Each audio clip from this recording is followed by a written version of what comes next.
Hello and welcome to the My Amazon Guy Friday live Q&A podcast. My name is Noah Wickham. I'm brand director here at My Amazon Guy, and I am here to answer any and all questions that you guys have for me today. So we have a ton of questions in the comments to start off today. Just if you are on YouTube, LinkedIn, I think we do Facebook as well, Twitch even, leave your comments down below and we will get to them as soon as we can. So to start off today, we actually have a few early bird questions. My camera's doing a little jiggle thing, so I'll try and fix that first.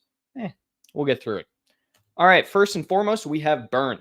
Hi, Noah. How do you add videos to videos for this product under product details? I can see Age of Sage Soap has 2 videos there. So if you're looking how to upload videos onto Amazon, so here's what we'll do. We'll share screen. When you're in Amazon, if you come over here at catalog, you'll actually see this upload and manage videos section. So under this upload and manage video sections, you can do 2 different things. You can essentially upload direct towards ASIN. So you can go to your upload video, select a video. You're going to select the ASIN or brand, I should say, and the ASINs that this is going to go under. And then you can upload the video for that specific ASIN. So once you have that, you'll be able to see directly there that the video is uploaded, and that's where it'll actually pop up for you. So hopefully that kind of helps you burn. That should essentially be the step-by-step that you really need. You just need to upload the video and put the ASIN there. We have up next Pro Haul. Hi, my product is under attack with 7 straight 1-star reviews in 2 weeks. One claim my 2 ASIN as used, so I'm currently doing a bin check to fight back. Okay. The reviewers follow a trend 4 to 10 reviews a day, and many are men, but I sell a keratin product for women. Okay. I've contacted support, but nothing has worked. How can I get Amazon to start an investigation? Is there any hope? Should I start a new ASIN? I went from 4.6 2,000 reviews to 4.2 in a short time. I have tried brand registry. Sorry for the long text. Yep. So unfortunately, this is review bombing at its typical. So what I would typically suggest to your Pro Haul is that I would go through, make sure you have someone on your team who is actively reporting every single one of those reviews that you believe are a false review. Make sure you're reporting it both on your end and on the seller end. This is going to be the best way to actually start getting some movement from Amazon on it. You're not going to get instantaneous movement from this, but over time it should get solved. So go through and essentially report them all and then keep up with the cases. Amazon is not likely to usually be very proactive in these measures. So it's always good to make sure that you are staying on top of it when you're seeing them come through as well. Let's see, where are we at? We have Malik. Where to learn advanced level PPC? Sure. So if you're looking to learn some Amazon PPC, what I would suggest you do is head on over to our courses. So we have a bunch of courses and SOPs. So I'll actually pull this up right now. So if you head on over to the myamazonguy.com/SOP courses selling on Amazon, we have a bunch of advertising. So if I do, I think advertising will show up. You can learn Facebook ads. You can learn advanced SEO, so on and so forth. So definitely we have PPC right here. This is going to be a really, really good one. Secondarily to that, I would just look at a lot of different videos. We have a lot of content on our YouTube channel that can go through all this type of stuff. But it's one of those things that the best way to actually learn is to do. So make sure you have some accounts you can start testing out on, start learning, and start doing it for yourself. All right, let's see. We have Serge. What time range do you recommend to set when optimizing PPC manually in Campaign Manager, and why? So I typically am going to say once every 48 to 72 hours. That's my go-to for any manual optimization whatsoever. I would say that just from the aspect of if you're doing it essentially every other day or every 2 days or so, that's going to give you enough time where you can see some history behind anything that you actually do, get some real-time data, and it's not just going to be based off of, let's say, even a lull day. So if you do optimization every single day, you can, but it's just not going to be as up to date and as accurate. You might see some different results than you necessarily would have. You might have gotten the same results. So I'm a big proponent of every 48 to 72 hours. Let's see. We have NAB. How many campaigns should I launch my product with? Um, okay, and then you have another one. So we'll start with this one, Nab. So I'm going to always be a proponent of typically launching a product with anywhere from 3 to 10 campaigns. I'm always going to recommend is launch with one auto, one for exact, one phrase, and one broad. Most of those are going to be sponsored product. I'm not going to recommend SD or SB campaigns right at launch. I would typically wait on those. So those are going to be like the key four that I would do is those type. And then from there as well, I would do a little bit of a diversification. So if you can, do also a competitive campaign alongside that, targeting product ASINs specifically. So you're going to be going against essentially other people's ASINs. And then as on top of that as well, I would go after essentially a category campaign. So that's going to be 6. You can also mix and match if you have a lot of keywords you want to target and do some different keyword campaigns for some exact and whatnot. I definitely would advise that. But at the end of the day, the big thing comes down to some diversification at the start so you can see what is working and what isn't. If you really don't have the bandwidth to manage a ton of campaigns right off the bat, then I would just stick to your 4 basic and then, add a competitive campaign in there as well, or competitor, I should say. Give me 1 second here, guys. I'm having a little bit internet issue, so I want to make sure that I can have that turned off. Let's see. There we go. All right. So we should be a little bit better there. Then we have another one from NAB. Is there any examples of product inserts you can show us to help retention and reviews? I don't have any specifically that would help retention and reviews. Not any examples. I think the best thing that you can do. Let me see if I can find one real quick. Let's see. I'm not seeing any right off the bat here, Nab, that I would really like. The big thing when it comes to product inserts, you know what we'll do here? I know Canva, I believe, has a lot of product inserts. And Canva product inserts are usually pretty good. It's what I typically would recommend. So let's do...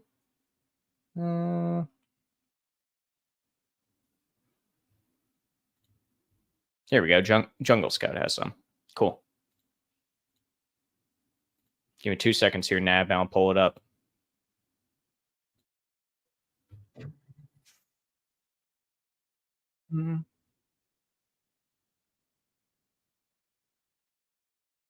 Share this tab. So there we go. So Nab, if you go to Canva, you pull up just product insert here. There's a lot. So what I would typically recommend for a product insert, I like things like this where it's very simple. It tells you essentially, hey, what we're doing. So, hey, thanks so much. It's thanking the customer for the order. On top of that, what you can do is add on the backside, for instance, like a QR code. So that QR code can do a few things. It can ask for a review. So you could ask for a review right then and there.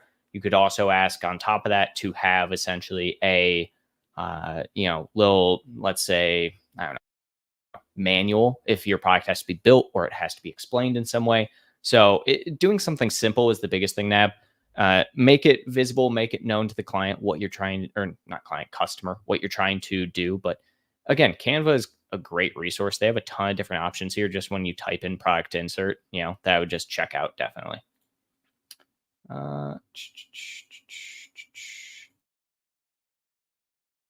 Let's see here. Let's go search. How often do you recommend doing bid optimization, and how do you keep track of when you've optimized bids for specific accounts to avoid optimization? So, doing bid optimization, really saying like, what do I recommend for it? I recommend essentially go with what makes sense. Are you getting impressions? No, then you probably have to increase your bids. Are you getting sales, or getting clicks, but no sales? Okay, that's probably a conversion issue and not so much a bidding issue. So bid optimization comes down to what is your end goal and what is the actual ad doing. And how do I keep track of it? Simple, just Google Doc. Honestly, anytime you make a edit of any kind, I would just put in a Google Doc. So set yourself reminders based on timing. So what I was talking about earlier, every 48 to 72 hours, have a little task to do some optimization. Then in a Google Doc, list the date, what the optimization was, what the exact ad was, what the ad group was that you were working on, and go from there. Hopefully that kind of makes sense. And then Serge again, for an agency, should each employee use their own email to work on a client's account, or should everyone use a single shared email? Wiz about safety. Could you describe in detail how you handle it? Yeah, so we use what's called a drone account. So I think the best way to kind of show it here would be essentially this search. So what you're going to do when you're setting up a drone account on Amazon. I'm still having a little bit of internet issues here, guys. Let's see. Yeah, it'll solve eventually, hopefully. But so a drone account on Amazon, what is it and how do you set it up? So essentially a drone account on Amazon is one in which you are setting up a Amazon selling account, but you're not moving past the process to actually open up a selling profile. This allows you to create a user account on the Seller Central side of things that can then be invited in to work on any number. I think the actual number is up to 50 to 75 different accounts under just one user account. So we manage this as well using 1Password. So what we do is we set up that drone account and then we will set it up where to log into it, you use two-factor authentication with an authenticator code, and we use 1Password. And then we distribute that 1Password to our employees in the agency. That allows us to use just one user account across a variety of different employees, across a variety of different accounts as well, and just client accounts and stores and brands. So drone account really is the best way to go. I wouldn't do single user account ever just because it's a pain in the butt for brands to have to add a bunch of different people. It's a pain in the butt for you to have to manage. And eventually, if somebody has, let's say, more than 40 or 50, now you're going to get to the point where eventually it's just not going to work. Hopefully that kind of makes a little bit of sense. Let's do this real quick. I'm going to go fix my internet real quick, guys. We're going to put a little pause, standby here, just a second. Back end team, if you can do that. And I will be right back.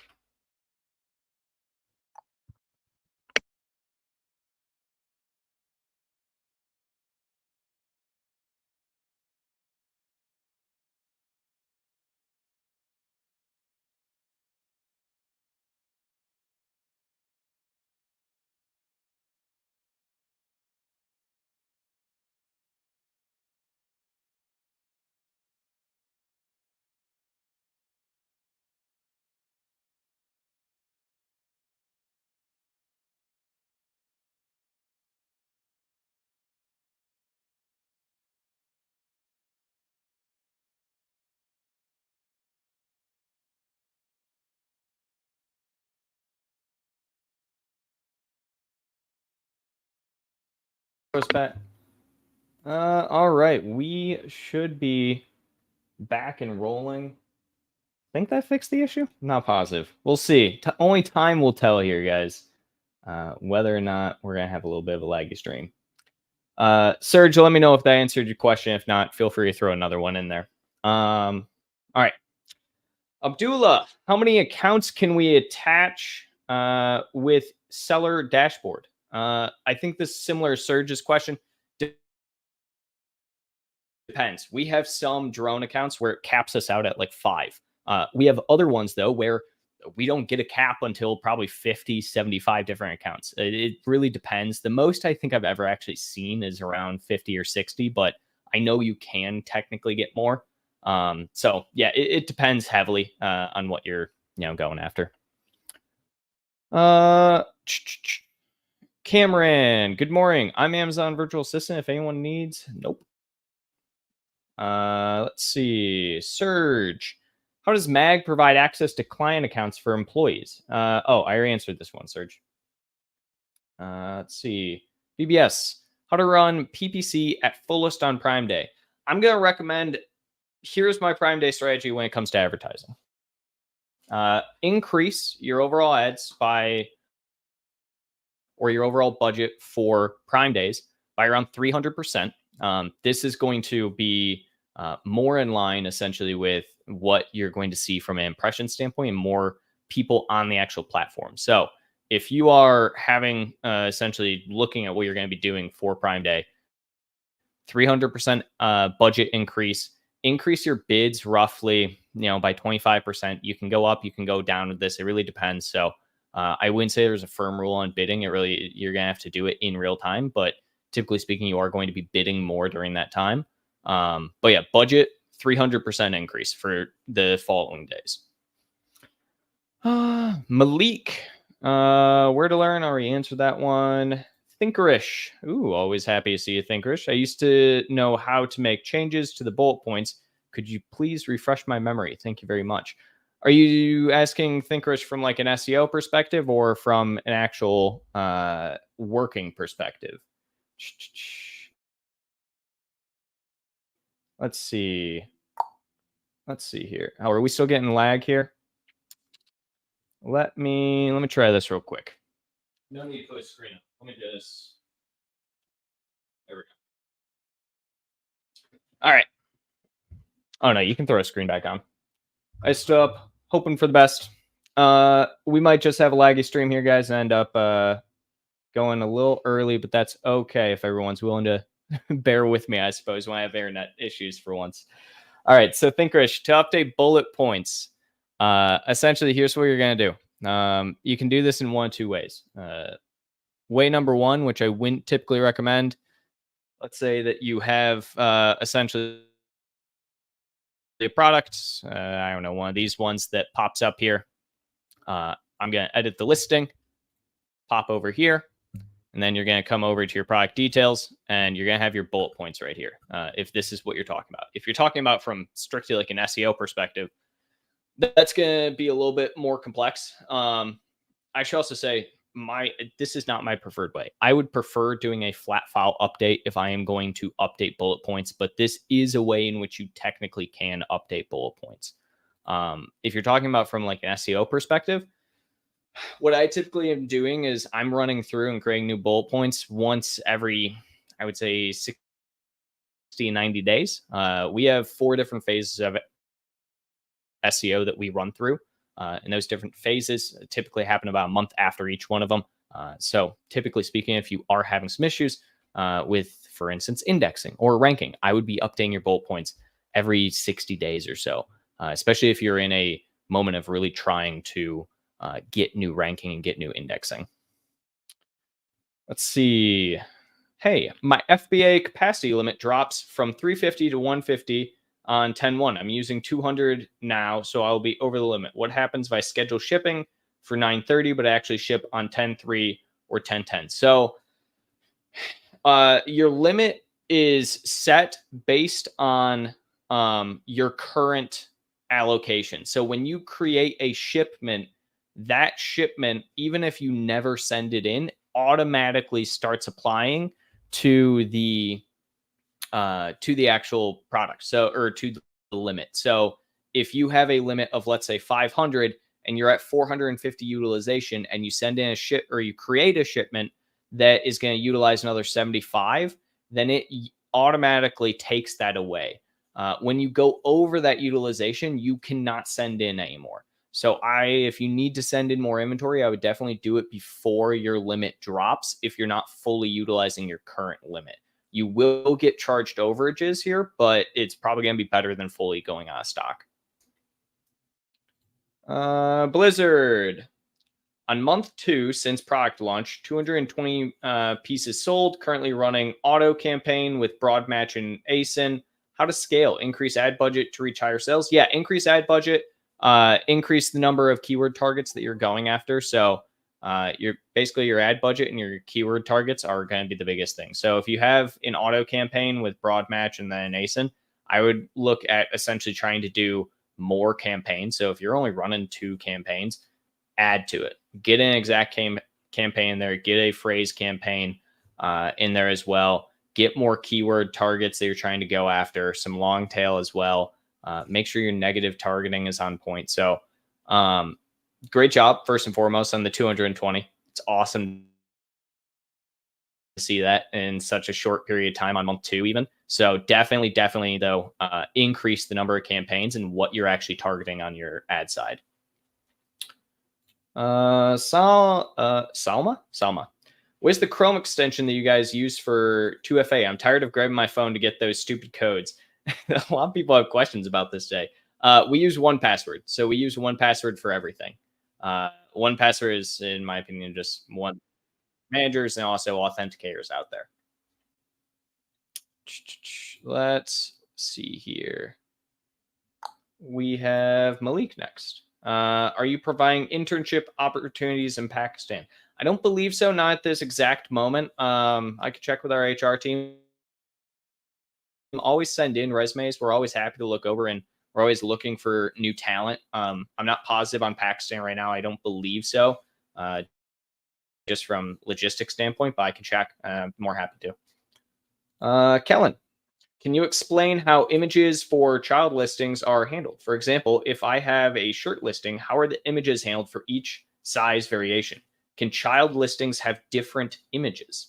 Yeah, so child listings absolutely have different images. So parent ASINs are nothing more than a standard for trying to have a bunch of children. So all child ASINs have to be uniquely different from each other in some way, shape, or form, right? So you can't have 2 children that are the exact same. They'll end up getting merged together. So you have to have multiple different child ASINs that are essentially going after each other, right? So you have to have essentially one child ASIN here, one child ASIN here, one child ASIN here. Each one of those has to have a different title, different bullet, be slightly different, whether it's a 1-pack, 2-pack, 4-pack situation or a red, blue, green situation. Each one should have different images, should have different everything associated with it, essentially. Cameron, how to access Amazon account when you lost your main Gmail and mobile number. Good luck. I don't have a ton of advice for you there, Cameron. You can try and reach out to Amazon support and help to see if it's something you can get back into. But the reality is that I do not know a single person who has lost their like full authentication of an Amazon account and been able to re-access that Amazon account. Your best bet is going to be essentially getting access again to the account or to the email account and to that mobile number if you can. Let's see. What's your criteria of private label keyword research? We have a lot of criteria. That would be a bit difficult to go into that entirely. So again, we have 4 different phases of SEO. So we're essentially looking at, our market phase, right? So we're going to be looking at the market research. We're going to be looking at competitor research. We're trying to look at our top keywords, our long tail keywords, right? So there's a lot that goes into keyword research. We use Helium for a large majority of it. We also use Data Dive as well. A lot of it comes down to where are you trying to rank from a relevancy standpoint, and how are you actually going to overall manage on the account. Let's see. Requested German tax number via Amazon. Okay. They stopped replying my emails for more than 2 weeks and still no tax number received. Any advice? So you have to reach out to a VASC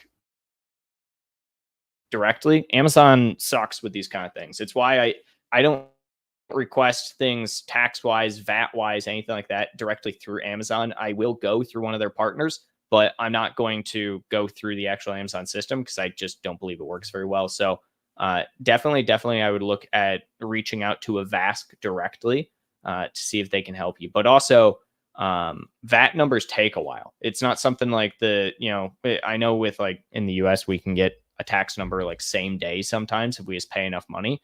Not usually in Germany, or not in Germany, but in the EU, it doesn't work that way with VAT numbers. Usually it's going to take some time.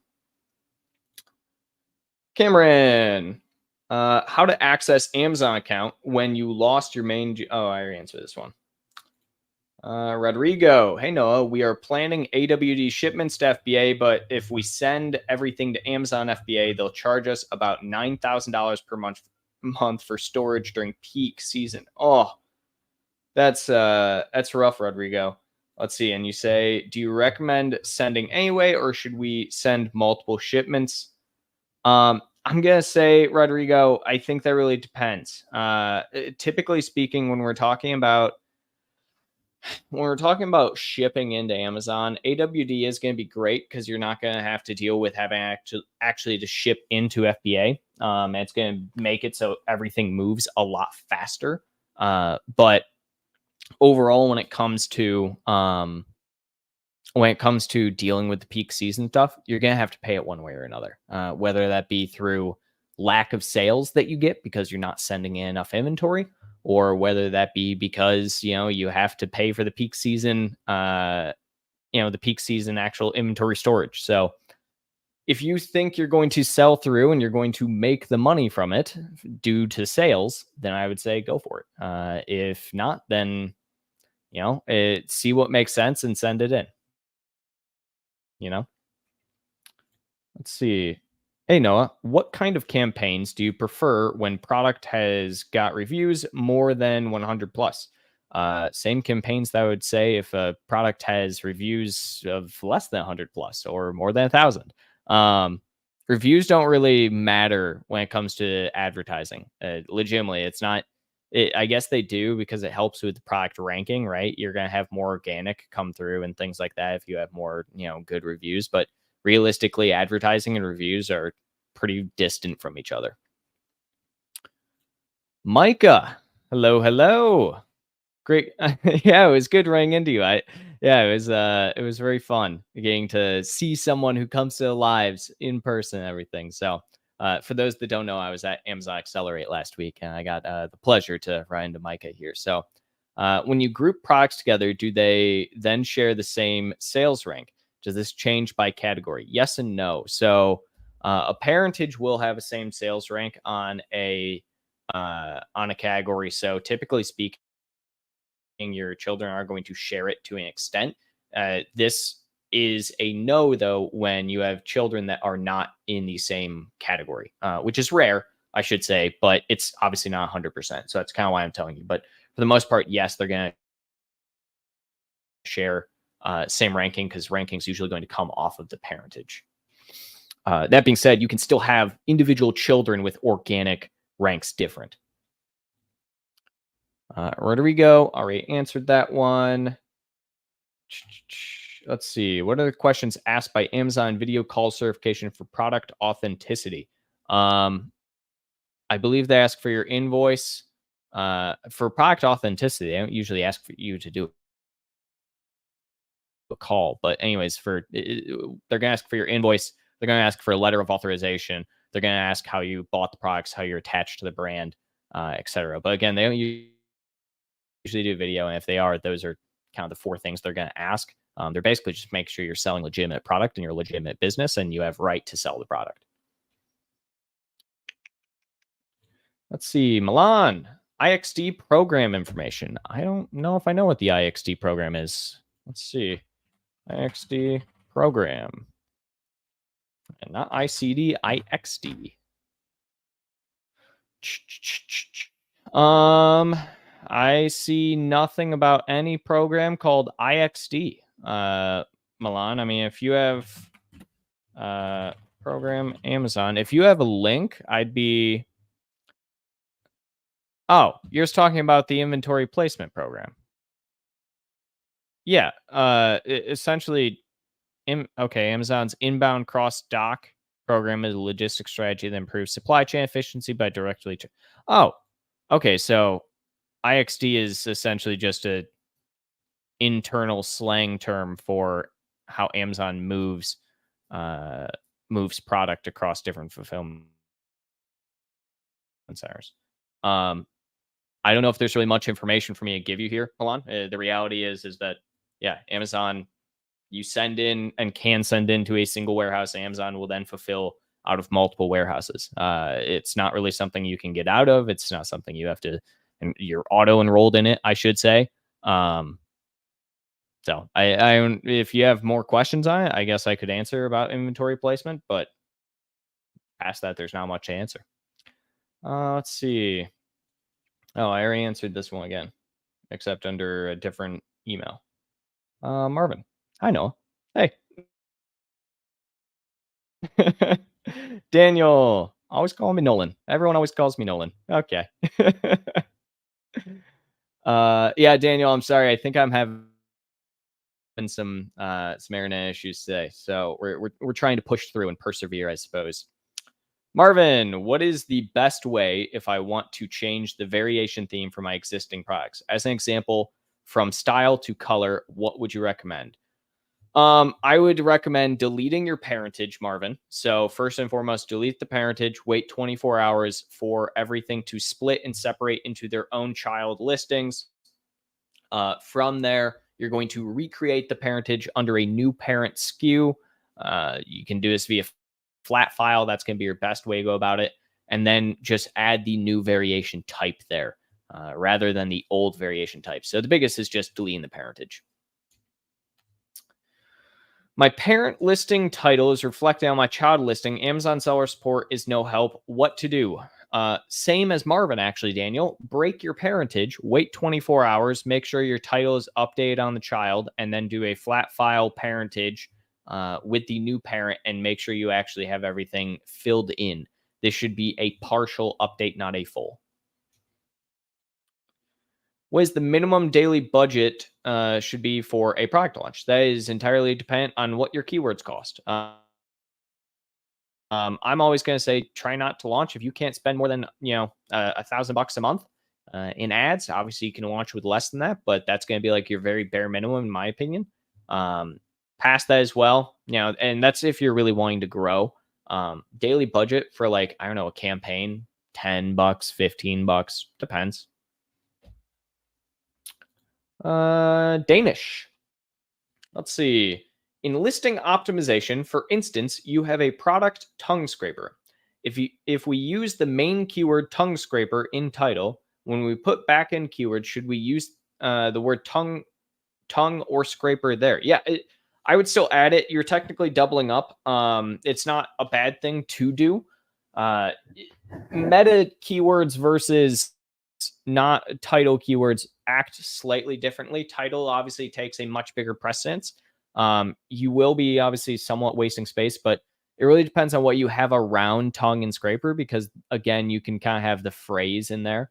And that's really what's going to matter from an indexing standpoint. So you can, it's not 100% necessary to do, but it's also not going to hinder you. Blizzard, I'm selling in the UK. Do you offer any services for reviewing listings and how can it be improved to optimize more CTR and sales? One, never buy listing reviews. That's a bad thing. If you're talking about having people submit reviews for your product, never buy those. If you're asking for us to just review your product and your listing, yeah, we do ASIN reviews all the time. If you want to send a message to us, Blizzard, that would be awesome.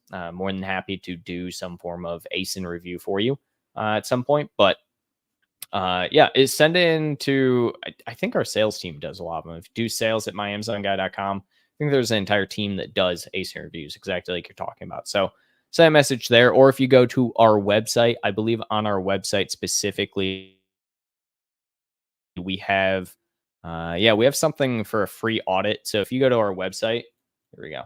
If you go to our website or just go to myamazonguy.com/ASIN or ASIN review, you can submit and we'll do a full free ASIN review for you. So hopefully that helps a little bit. There we go. Would you say it is better to create several listings for variation or pair them together on a parent ASIN? Several listings for so essentially parent or not parent. Depends on review and it depends on if your products work together and parentage. I'm always going to be a proponent of parenting products where you can. There's no point in really having standalone unless you really need to, and you're trying to grow in like different categories or something. But or your products are way too different, right? So if your products are super similar, different actual variation types of each other, then go through, do the actual parentage. All right, give me a second. think my internet is still quite laggy here today, guys. So I apologize for that. We will get that remedied and resolved before next week. I promise you. Here we go. I launched my first product in Amazon FBA US. Any quick tips? Absolutely, Assad. Absolutely. So here's some quick tips if you just launched your product in FBA on the US, especially given the time of year right now. What I'm always going to say is first and foremost, set up advertising really quickly. Set it up, get some advertising going on your product immediately. You can do an exact phrase, broad, ASIN campaign, and then also go after a category campaign. These are going to be kind of your first 5 campaigns that go after everything. I would also set up an auto campaign that targets. I would do close match, loose match, substitutes, and I would essentially have those be top of search only. From there as well, I would go ahead and submit your product for Vine. So immediately get as many units in there as possible, get some quick reviews. That's going to last you about 30 days and get you about 30 reviews from your Vine program. It's going to cost you about $200. If you're a brand new seller, you might get credit for that Vine. Past that, it's all about just indexing, ranking, and making sure that you're actually selling your product. So if you are price dependent on your product, definitely lower your price as low as you possibly can, typically around 50% in the first week. So first couple of days, first week, 50%, second week, 45%, third week, 35%, so on, so forth. The best thing that you can possibly do as soon as you launch is get as many sales in your first month or two as humanly possible. So hopefully that helped you, Assad.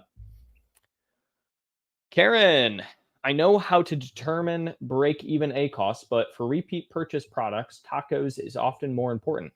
How can we establish break-even tacos or target tacos? Are you essentially asking, Karen, how do you, I mean, are you asking your profitability? Because if you're asking your profitability, that I would get software first and foremost. We use Merchant Spring for a lot of our profitability stuff, right? But if you're talking about like a break-even tacos, you should have a generally good idea of how much margin there is on your product when you're selling it.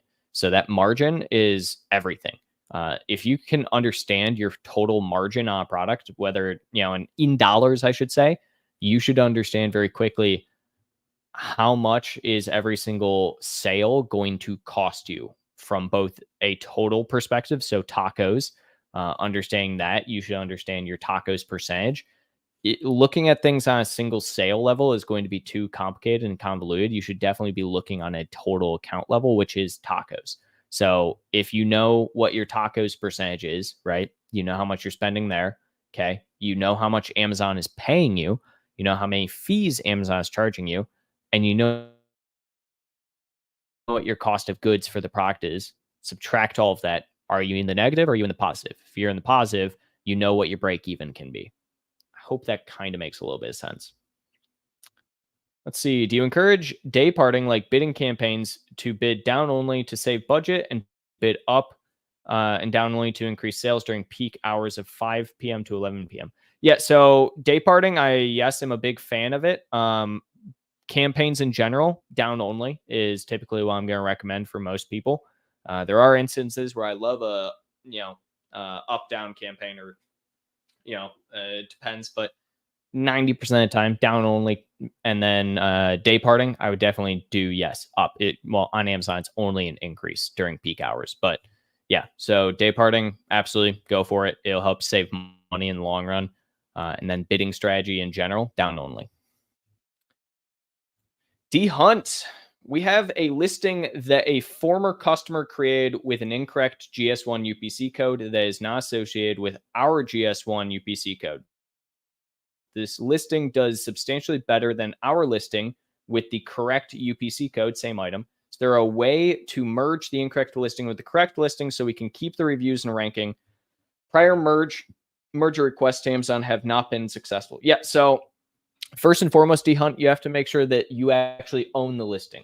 So, and you are the primary contributor to that listing. So that means you have to work with Amazon to ensure that you're the one making the updates on the listing.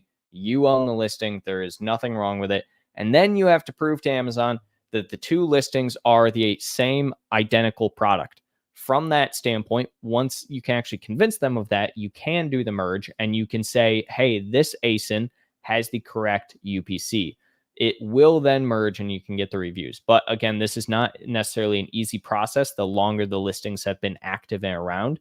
The biggest thing is if you have essentially the same exact title on everything, same exact bullets, same exact description, same exact pictures, that all helps immensely when it comes to getting that merge to actually happen.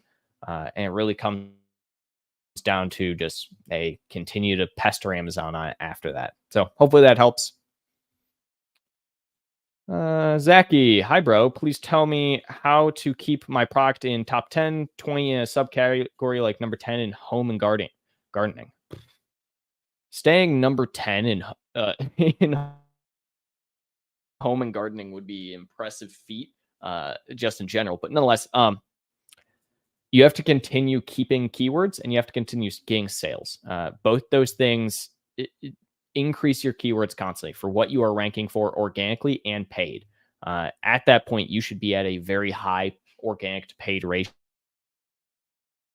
if you are anywhere close to 10 to 20. The biggest thing at the end of the day with this is just continuing to get sales and making sure you are taking sales away from people that are higher ranked than you. So if you don't have competitor campaigns for your advertising going for those other ASINs, absolutely get those started. You should be going after all of your competitors' branded keywords. You should be going after your competitors' ASINs, so on and so forth. So absolutely, it's going to be a little difficult to stay within that realm, but hopefully, with a little bit of time and patience, you can keep it up. Daniel, sorry, Noah, for messing. You're fine. You're fine. Can we rank for a keyword that we are not targeting in the PPC nor in our listing or backend? Yeah. So technically speaking, you can. You're probably not going to rank for it, to be honest, but you can definitely index for it at the very least. But the big thing comes down to how does ranking work, right? So when someone searches, if someone searches a random keyword, right? I don't know, balloons. If someone searches balloons and somehow your product magically pops up, gets there, which it shouldn't because you're not indexed, you're not ranking anywhere, and someone purchases your product for that, yes, you can technically index for that keyword. Ranking for it, probably not, because ranking requires consistent sales with keywords that are in your listing in some way, shape, or form, or are relevant to your product. It's unlikely, but indexing, sure. I mean, you can index for thousands upon thousands of keywords. It's just rare, I should also say, Daniel. Hi, Noah. What is the best way to contact my refund guy? I've sent 2 emails this month without any reply from your side. Thanks. You know what, Zhivago?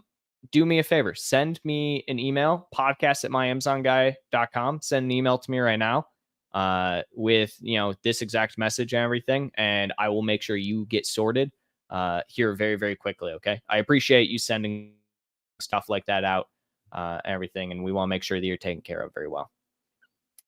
Let's see. Sales rank. Okay. Salma, I'm getting tired of constantly needing my phone for 2FA, especially with Amazon asking for it so frequently. Is there a reliable? Yeah, 1Password, Salma. I think I answered that question earlier. How to increase the sessions organically and how to increase daily sales from stagnant number. So increase sessions, advertise. Advertise your product more. Advertise against keywords that you need to go against. Consistently add more keywords and more advertisements for them. Secondarily to that, I guess the biggest thing there would just be make sure you're increasing your bids. If you're not getting impressions at all, then yeah, you need to increase your bids. Yeah, that's the biggest thing. I mean, when it comes down to it, you just don't have any ranking, you don't have indexing, you need to increase your bids if you're not getting impressions or sessions. All right, let's see here. Let's go to Francisco. Francisco, come on, man. you can't be saying the Nolan. You can't start a trend here. People are gonna start actually thinking it. For those that don't know, Francisco is our VP of brand management. We love him around here. All right. How many child variations under a parent is too many? I currently have 28. This is really dependent on your product. I don't like having a ton, but there are some where it makes sense. For instance, if you have a product that is very niche in what people are asking for, and it doesn't make sense to have 100,000 listings that aren't in a parentage,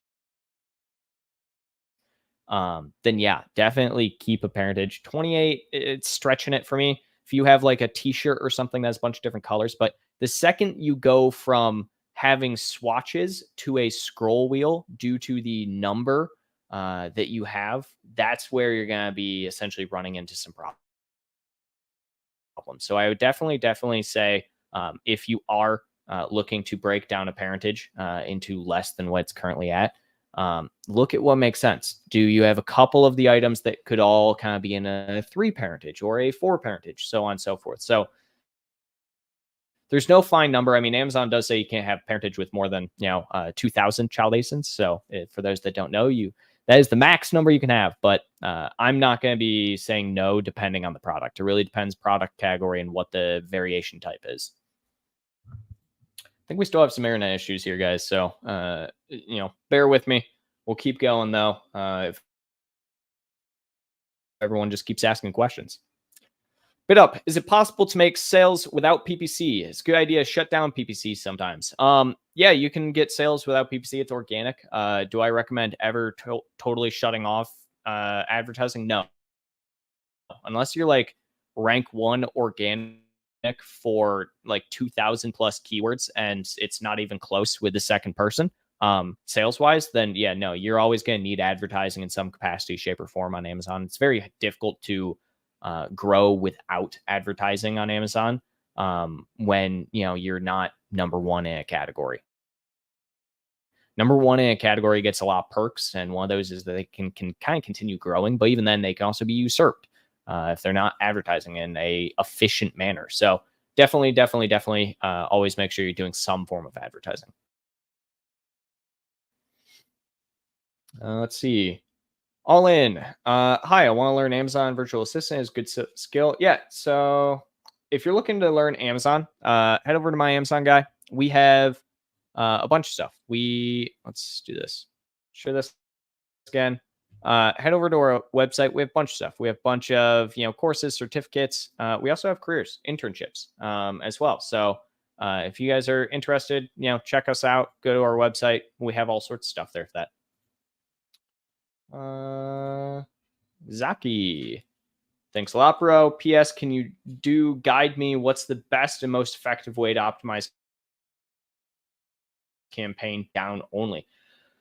The best and most effective way at the end of the day is probably going to be essentially going off of bulk optimization, right? So going off of what is your campaign, what is your ACoS level. So I'm going to always focus on where's my wasted ad spend, what is my ACoS at, how can I decrease my ACoS while not losing sales or sessions.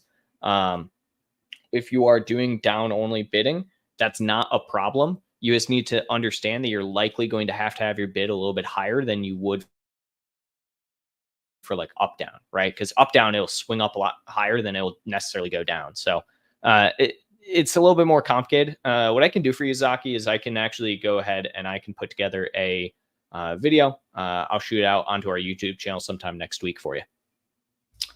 And that is all of the questions that we have at the moment. We'll stay around. I know internet is not great today, guys. So if we have a short stream, I think that will be okay. That being said, I also want to pull some stuff up here. Talk a little bit about some of the stuff that happened to accelerate some of the stuff Amazon announced and whatnot. But keep putting your questions in, and we'll keep answering them. We have RJ.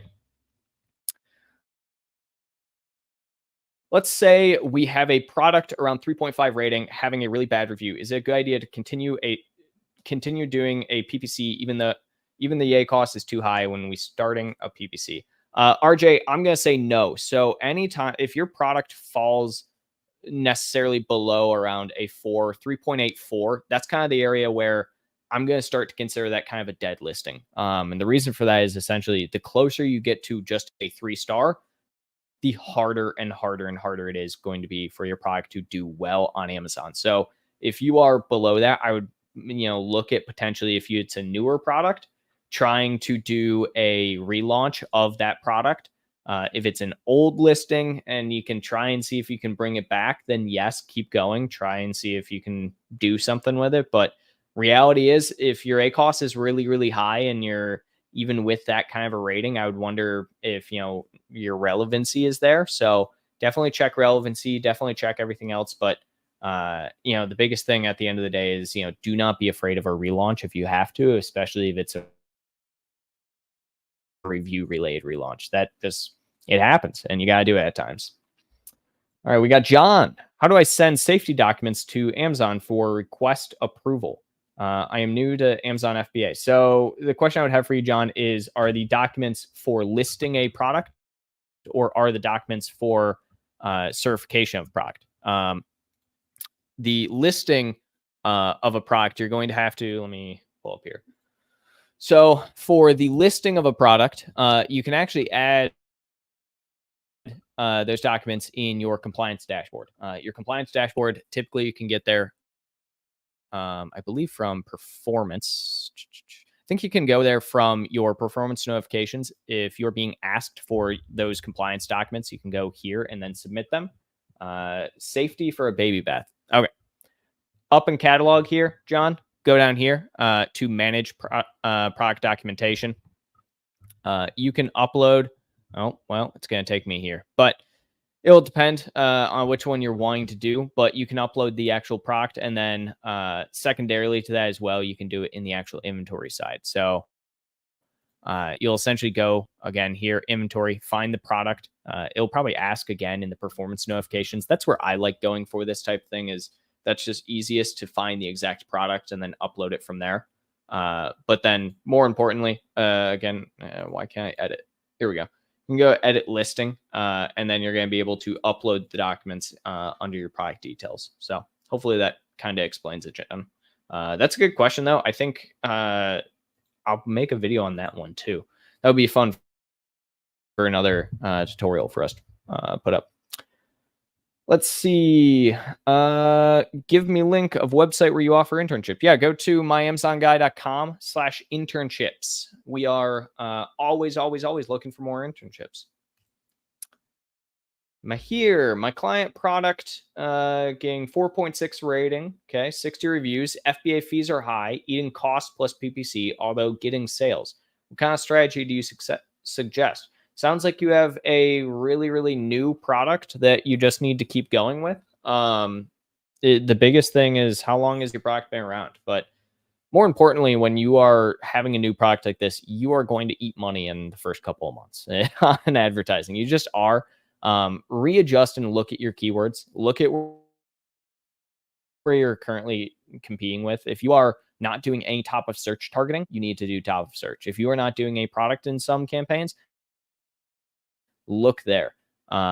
It is very rare that you're just going to not be able to grow in some capacity, right? You should always have at least one or two keywords that are kind of low ACoS working for you. Set up an auto campaign that targets all of your different products. Those always really work. We call those catch-alls. I love our auto catch-all campaigns. Very low bids, very low stakes as well. It really depends. It depends on what is the product, what is the niche, why is it so costly for you to grow? How long has the product been around? I mean, if this is a product that's been around for 2 years and it hasn't added, more than 60 sales or, a couple hundred sales or something, that's way different than like a one that's been around 2 weeks and costs a lot. Hey, I think I answered this one earlier, but yeah, so I answered this one earlier. Hey, essentially what I was saying is, you're going to have limited inbound shipping for 2 months. So during Q4, everyone's shipping gets shrunk down very, very, very, very much. I put a video on our YouTube channel the other day going over capacity limits. So definitely check that video out if you have not already. But the big thing when it comes to capacity limits is during Q4, it gets shrunk down. You cannot ship past your total capacity. If you are not using your total capacity as of yet, you can still create a shipment. Shipments count towards your total capacity though. So, yeah, totally normal during Q4. Just something we all have to live with as Amazon sellers. To see the video on safety document test reports for gated products like a baby bath. Yeah, I don't know if I can make one for that specific type of product, John. Just because we don't have specifically that, but I can essentially just go through essentially putting together the safety documents. Getting safety documents, that's going to have to come direct from your manufacturer, though. So they should have all of those safety documents. If they do not have all of those safety documents to give you, then you're going to have a real big issue on your hands, because that means that they are not safe for what you are selling them for. So Amazon is very, very, very particular with child products of any kind and requires all documentation from manufacturers on that. So your manufacturer should have that safety document. If you have the safety document, then you should be able to upload it through your performance notifications for that product. Let's see. High A cost, but the orders are coming organic. Should I stop PPC or decrease the bid? So if your orders are coming organic, look at your tacos. Is your tacos growing, or is your tacos increasing or decreasing? So tacos is a much, much better tell of if your advertising is working. The reason I say that is because you can stay at 100, 200% A costs, but if your tacos never changes, that means your product is growing. So always, always, always use tacos as a metric to know whether or not you should stop your advertising entirely or not. It's a great, great metric. It is what I primarily am going to say to look at from a standard of like, hey, how is advertising doing? Look at tacos. ACOS, absolutely great if you are just interested in knowing how campaigns are doing, not how the account is doing. Abdullah, mostly client have daily budget, $20 for PPC. How we can get better results at this point? That's entirely up to keywords that you're bidding on. $20 is just a really, really low budget. You're not doing a lot with $20. You can have a couple of campaigns, with a couple $5, couple $10 campaigns. You can do a lot with $20 from a daily perspective. But really it comes down to optimization and knowing where you're getting the most. If you are getting any form of click and conversion on a campaign, use that campaign. Drive it into the ground until you are not getting clicks, conversions anymore. Then move on to the next campaign. So low budget, it's all about being strappy, and just pulling together what you can from it. All right, guys, throw some more questions in if you have them. For those that did not watch, did not know about Accelerate, or did not see anything, we do have some news from it. We can go over real quick, but Accelerate, I was there last week. It was very, very exciting. I had a very, very good time. I learned a lot of things. I met a lot of people. Let me see here. I actually might be able to pull a couple other things up here. Let's see. Here we go. Here it is. Here it is. I was at Accelerate. I got to take a picture in a giant box. Now, what were the cool things from Accelerate? Well, Amazon has their own thoughts. Specifically, they focused on supply chain. They're making some updates where they are going to have end-to-end supply chain. Essentially, the only middle part is you as a seller. They made some multi-channel MCF changes, some buy with Prime changes as well. They're trying to expand for both TikTok, PayPal, Shopify, etc. So they're off Amazon platforms a lot, trying to make it a lot more useful for outside of Amazon selling. They also have some new improvements with their actual mobile apps. Thought that was kind of interesting. Don't really care a ton about it. Vico has a new profit analyzer. It's all right. I got to test it a little bit. It's not my favorite in the world. I still like Merchant Spring and Seller Board more than I do Vico for, the profit analyzer, but it's all right from a profit analyzer standpoint. This one, I didn't really see much on this. I don't know why they're adding this year. They were talking about third-party apps to let you manage business in a single portal. I didn't hear anything actually about this at the event. So I'm interested to see what that actually means. The big things that I thought were interesting. The first one being Project Amelia, which, if you guys don't know what Project Amelia is, it is a new AI for sellers. So Project Amelia, let's see if I can pull up Amazon's thing. Here we go. So Amazon launches a powerful new generative AI-based selling assistant codenamed Project Amelia. So Project Amelia is going to be pretty interesting, in my opinion, just from the aspect of, it's supposed to be like Rufus, but for sellers. It's going to help you with understanding metrics, profitability, how much you're being paid, your business reports, your inventory reports, your listing, etc. So if they can make this a more versatile meaning and like thing behind why, for instance, seller support doesn't need to be there, which I will get into the seller support updates here in a second. I would be more interested in this, but at the moment, it's just another AI trend, in my opinion. It's just going to be another thing like Rufus, right? So the cool thing that I will say that they did announce is that they are adding some stuff for seller supports, more specifically, some different options that are going to allow sellers to have a little bit more versatility in how they fully handle any support cases. So whether that be solving for themselves or even being able to escalate to a higher authority type of person within seller support. So I'm more interested in that type of thing than I am anything else. So I guess we'll see where that goes, but I thought that was kind of cool. And then looks like we have a couple more questions. Those were the big things from Accelerate, though. It was a very, very cool event to be at. Loved the entire time, but again, there wasn't many new and improved things that they announced this year, like they usually do. RJ, I want to connect a TikTok US account to my Amazon US from outside US. Is there any way to open a TikTok account from US?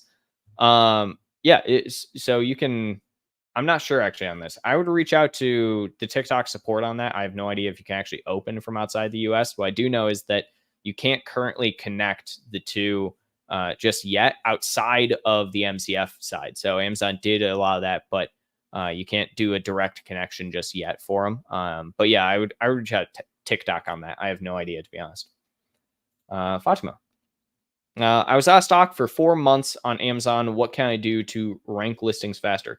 PPC, put a ton of money into your ad spend right now. Make sure that you are still trying to go against and redo your copy, your SEO every single month. Just make sure you're constantly getting more ranking for it. But definitely just throw money into your advertising right now to try and bolster those sales process again. That's the biggest thing you can do, is start getting as many sales as possible again. John, do you think it is good to bundle an item when selling a product? Example, dog bed bundle with a dog toy. Yeah, I think so. There's no real reason not to. Doing bundles, you can even try it out if they're both FBA as a virtual bundle, first and foremost, John. If you don't know how to do that, all you have to do is go to the corner menu, go down to brands, and then you can click virtual bundles and you can create a virtual bundle. But yeah, absolutely try out some bundles with your products if they are similar enough in nature. There's no reason not to. It can always help with sales in some capacity or another. And it's another product or a listing that, might cause a conversion. All right. And then we have Daniel. Index versus ranking. How do I find those for an ASIN in Helium 10? Ooh. All right, Daniel. Let me pull up some helium for you, and we'll talk. We'll talk about it. All right. So the biggest thing here is going to be twofold. So let me share my screen real quick here, just so we have it. All right, Daniel. So if you are looking for indexing, and let me zoom in because you probably can't even see my screen right now. Here we go. So if you are looking for indexing, keyword index checker. Click this one and put your ASIN in there.